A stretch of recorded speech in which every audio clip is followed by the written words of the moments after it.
Donc, on va commencer notre atelier ce matin, qui est consacré au problème de la société civile et à la jeunesse, c'est-à-dire les rapports dans ce combat que nous faisons contre l'extrémisme violent. Je voudrais d'abord me présenter. Je suis Mohamed Ahmed Ouedadi, un ancien ministre, ancien ambassadeur. La première orateur est Madame Diaba. Diaba aussi, elle est ancienne ministre. Elle va traiter cette question de société civile. Elle est, malgré l'âge, un vrai témoin de développement de la Mauritanie ces dernières années, qui a occupé des postes très importants qui ont été couronnés par des postes ministériels. Et pour cause, elle est témoin parce qu'elle appartient à une famille de serviteurs de l'État, dont le père est l'un des fondateurs de l'État mauritanien. Donc, c'est Madame Diaba qu'on lui donne la parole. Je dirais combien il est difficile pour moi d'intervenir devant ce parterre de spécialistes et de sommités. Je vais tenter très rapidement de vous faire un exposé qui ne sera pas un exposé de fond, mais juste pour lancer le débat, pour qu'on voit ensemble, parce qu'en fait, la réalité va se passer dans les discussions que nous allons avoir. Et je pense que c'est pour ça que nous sommes là. Donc, on ne saurait parler de la lutte contre le terrorisme en Mauritanie sans faire un bref rappel de la situation au Sahel, où se trouve géographiquement et humainement notre pays, la Mauritanie. Le Sahel, marqué par sa situation désertique, n'en est pas pour autant un désert humain. Hommes, animaux, activités de toutes sortes se sont adaptés à ce milieu difficile, aux très forts aléas climatiques. Et cet espace reste donc très vulnérable, notamment aux épisodes de sécheresse, dont les conséquences sont souvent catastrophiques pour les populations et les cheptels. Sur le plan de la performance économique, le trait marquant, c'est que tous les pays de cette bande sahélienne émargent au chapitre des pays les moins avancés. D'une manière globale, en matière de gouvernance, ces pays ont des vastes étendues de leur territoire où la présence de l'administration et des services sociaux de base sont rendus particulièrement difficiles par l'enclavement et la dispersion des populations, ce qui crée une vulnérabilité accrue pour ces populations-là, qui se considèrent d'ailleurs souvent comme des laissés pour compte des systèmes sociaux, économiques et politiques. De fait, ces espaces deviennent des sanctuaires privilégiés pour les trafics de toutes sortes, et les populations constituent le terreau, les relais sociologiques et idéologiques des groupes terroristes qui déploient leurs activités dans le domaine social, éducatif et économique, et qui pallient aux lacunes des États. Parce que combien de fois nous voyons des populations très dispersées qui n'ont aucun accès aux services de base, parce que les moyens de l'État étant réduits, et nous voyons des soi-disant organisations de la société civile qui viennent pour faire des activités, qui viennent donner la possibilité à ces gens-là d'avoir des activités génératrices de revenus, de creuser des puits, de construire des écoles, de faire des dispensaires qui sont souvent mieux équipés, mieux faits et mieux équipés que les infrastructures de l'État. Et c'est après seulement, malheureusement souvent trop tard, qu'on se rend compte du véritable rôle qu'ils jouent sur le terrain. Tout cela constitue donc un grand danger pour la cohésion nationale dans le processus de construction et de consolidation de l'État. De manière plus endogène, la vulnérabilité de ces populations isolées favorise donc l'implantation de ces agents du crime organisé et du terrorisme international d'importation.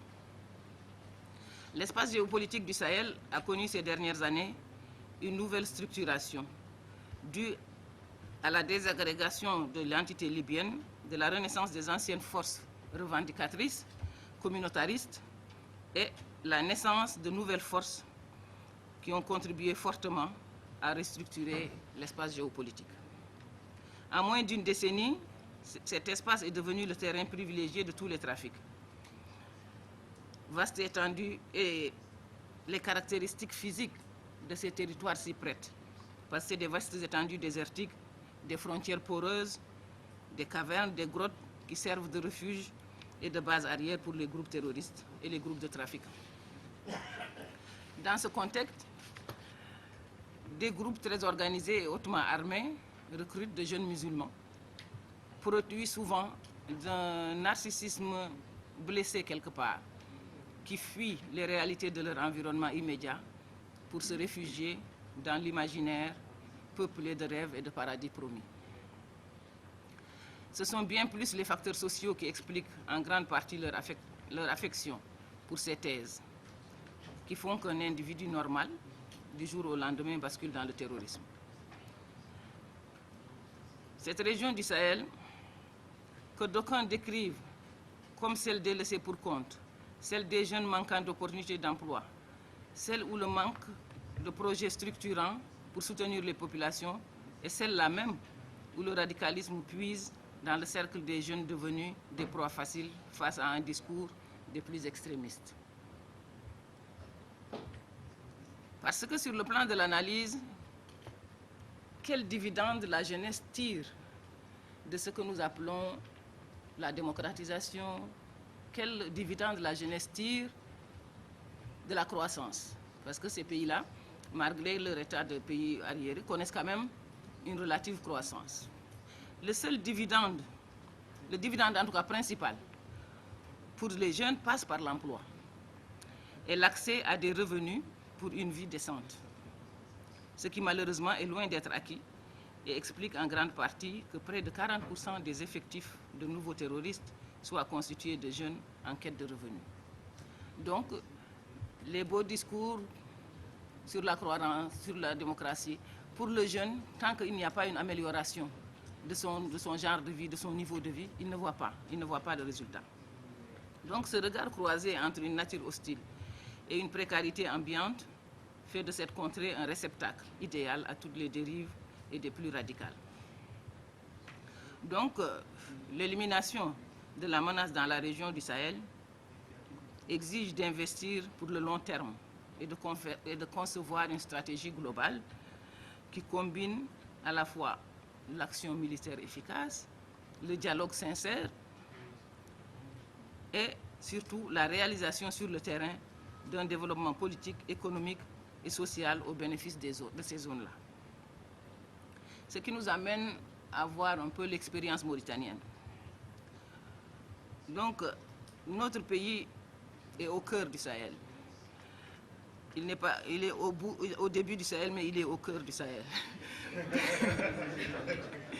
Il est au cœur du Sahel par tous les problèmes, par les problèmes physiques, par les problèmes sociaux, parce que notre pays a une très forte proportion désertique, une population à tradition sylvopastorale, très dispersée dans l'espace, et l'irrégularité des pluies nous prédispose à un déficit structurant face à une denrée qui est de haute importance pour la vie, c'est-à-dire l'eau.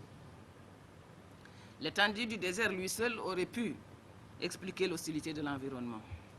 Mais s'y ajoute, et comme corollaire, un autre défi, celui du manque d'investissement. Pendant longtemps, dans ces zones-là, il n'y a eu aucun investissement, ni public ni privé. Donc, c'est un défi majeur qui, combiné à l'hostilité naturelle de l'environnement, pose beaucoup de problèmes. Mais notre pays, très tôt, en adoptant son cadre stratégique de lutte contre la pauvreté, a posé avant l'heure un véritable dispositif de lutte contre l'exclusion, donc contre l'extrémisme, et faisait de la cohésion sociale une priorité de son développement. La détermination de nos forces armées et de sécurité à repousser toutes les velléités de déstabilisation de notre pays a peut-être eu raison, non seulement sur les forces terroristes, mais a aussi permis aux pays voisins de tirer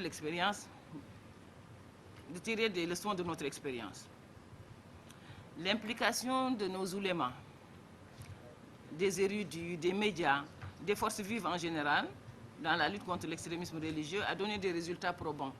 Parce qu'après le débat qui a été instauré avec certains groupes salafistes, on a eu, il est vrai, des récidives, mais le pourcentage est relativement bas par rapport au nombre de salafistes qui ont été pris en charge. Poursuivant cette lancée, la Mauritanie vient d'adopter des amendements de la loi sur l'esclavage, en y incluant au-delà des esclaves ou des anciens esclaves, toutes les couches défavorisées. Et je pense que c'est une étape importante qui permet d'avancer et de généraliser un peu le problème, de ne plus le focaliser seulement sur le problème des anciens esclaves, parce qu'il y a énormément d'autres couches défavorisées.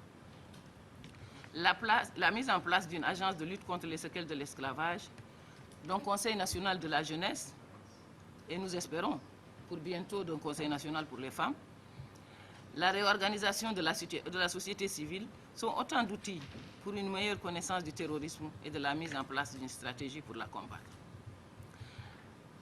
L'approche mauritanienne de lutte contre l'extrémisme fait une grande place au problème des jeunes.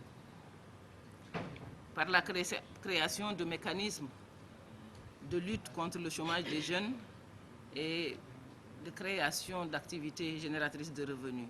C'est le cas de l'Agence nationale pour l'emploi des jeunes, la caisse de dépôt et de développement, et surtout une vaste campagne qui vient d'être inaugurée pour la professionnalisation des jeunes. Parce qu'en fait, on parle beaucoup de chômage des jeunes, mais on ne parle pas de leur formation et d'une formation adéquate.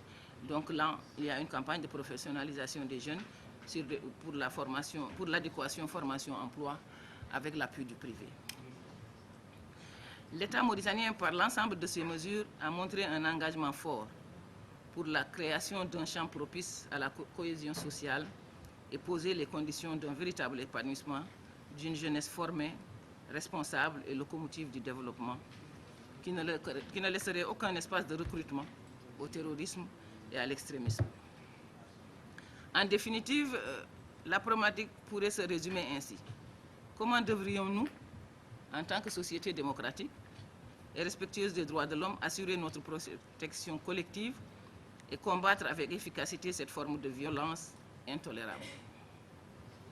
La réponse à cette problématique pose le rôle que doivent jouer les États au niveau national, nous venons de le voir avec ce que la Mauritanie a fait, au niveau sous-régional, la création du G5 Sahel, dont le siège est à Nouakchott, où le leadership de notre pays est incontestable, constitue un cadre idéal de concertation et de conception d'une réponse sous-régionale adéquate.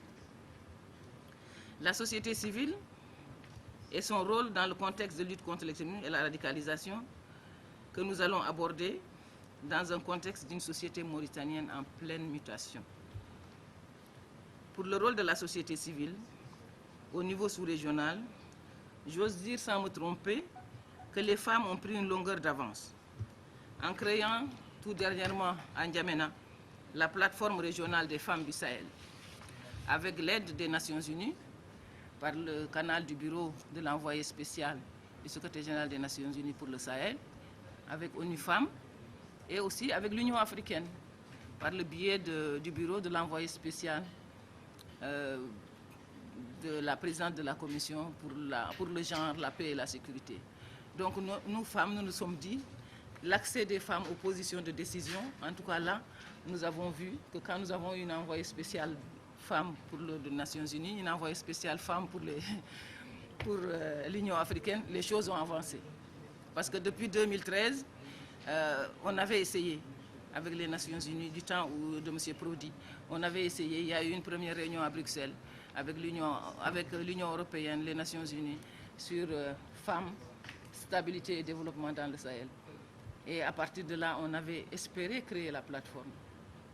Mais mieux vaut tard que jamais. Mais 2 ans après, nous sommes arrivés.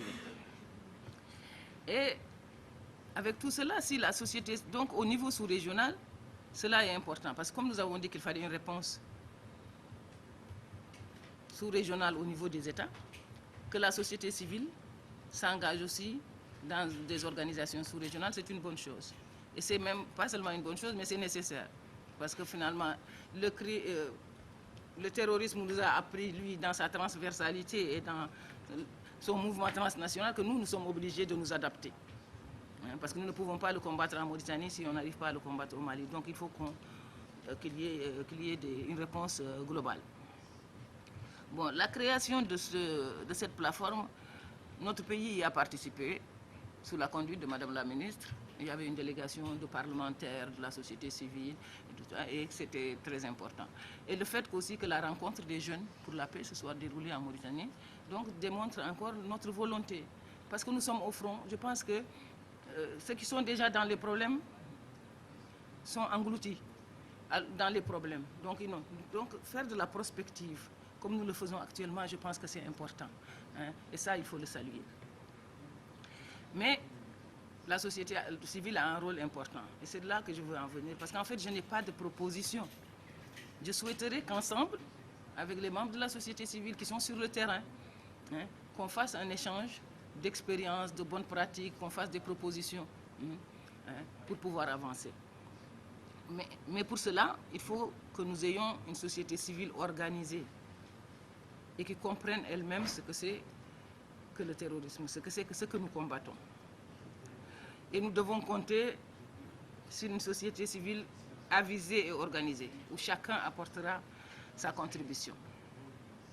Nos oulémas ont déjà joué leur partition, mais nous leur en demandons davantage. La Mauritanie, terre d'islam, islam de paix, parce que depuis l'histoire jusqu'à aujourd'hui, ce n'est pas un mouvement qui s'est arrêté. Les érudits mauritaniens continuent à diffuser le savoir islamique, mais dans la paix. On n'a jamais eu de prêche armée, c'est dans la paix que nous continuons cela, que nos oulémas continuent ce travail-là.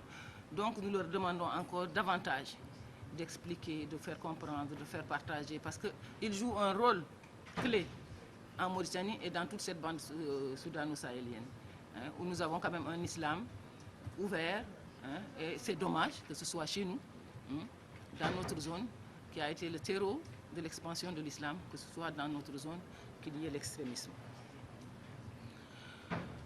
Les intellectuels, vraiment qu'on fasse appel aux intellectuels chercheurs.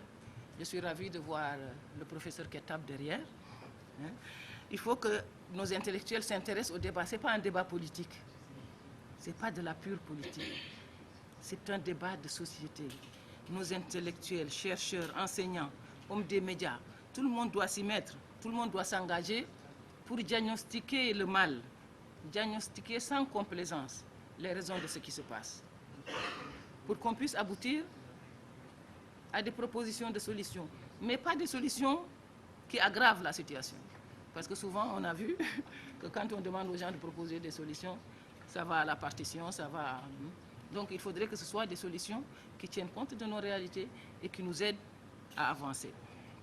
Mais les intellectuels doivent se lever. Il faut qu'on les associe, il faut qu'eux-mêmes poussent les portes. Parce qu'on dit toujours oui, on ne nous a pas dit, on ne nous a pas demandé. Mais faisons nos recherches, écrivons, poussons, publions.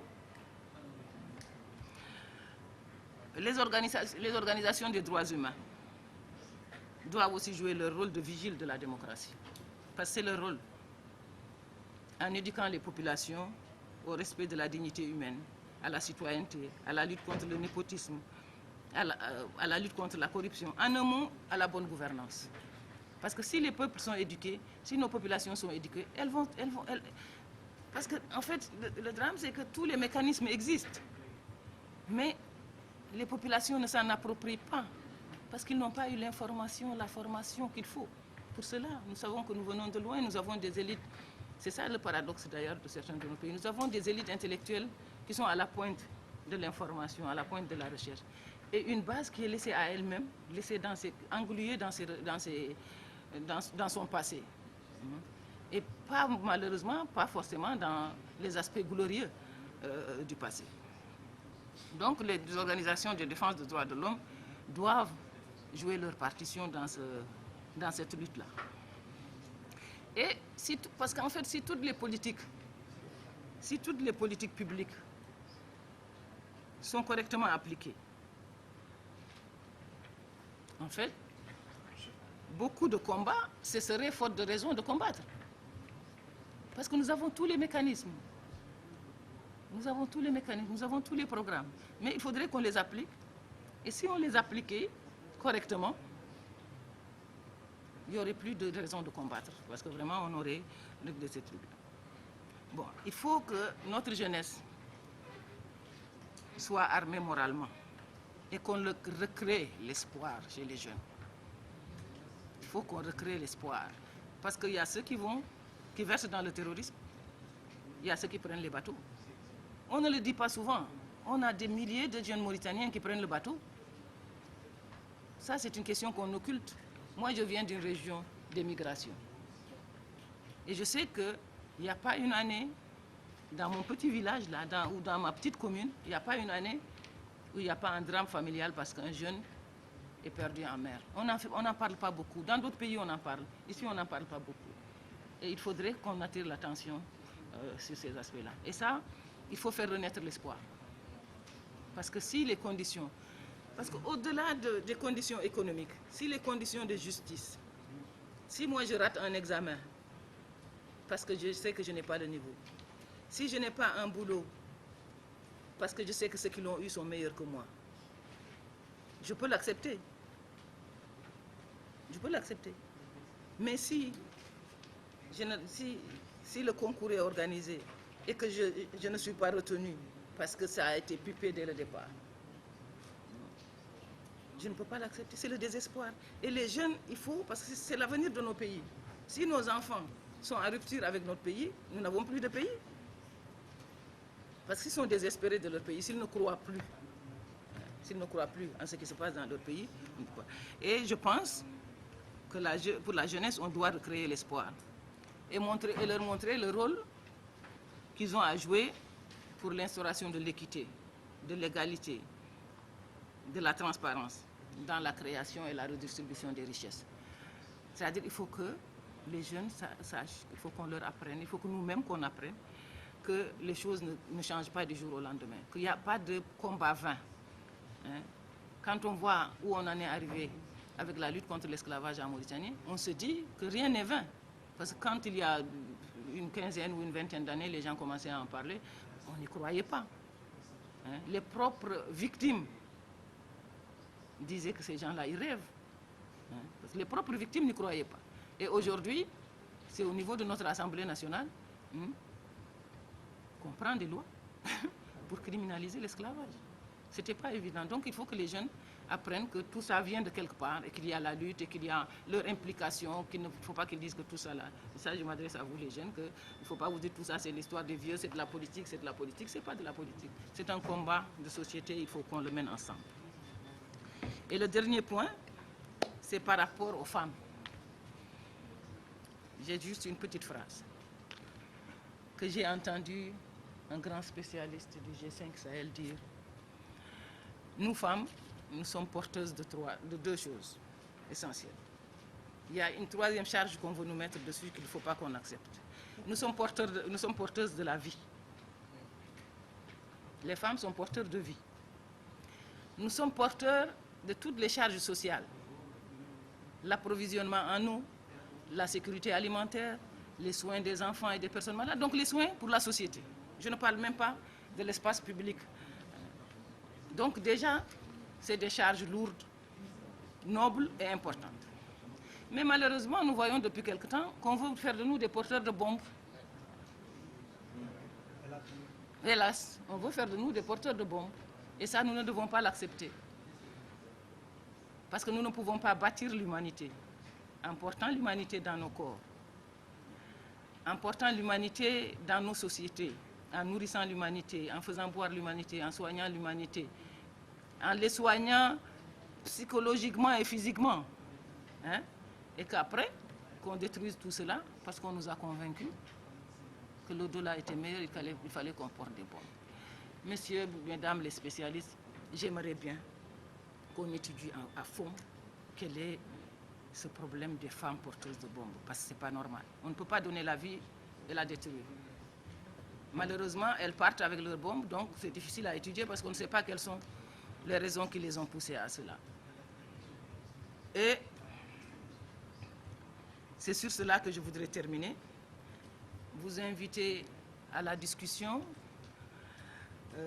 demander aux organisations de la société civile qui sont là, qui sont sur le terrain, au niveau de la Mauritanie, au niveau des pays qui sont là, de nous aider pour un échange d'expériences, de bonnes pratiques et faire des propositions pertinentes. Je vous remercie.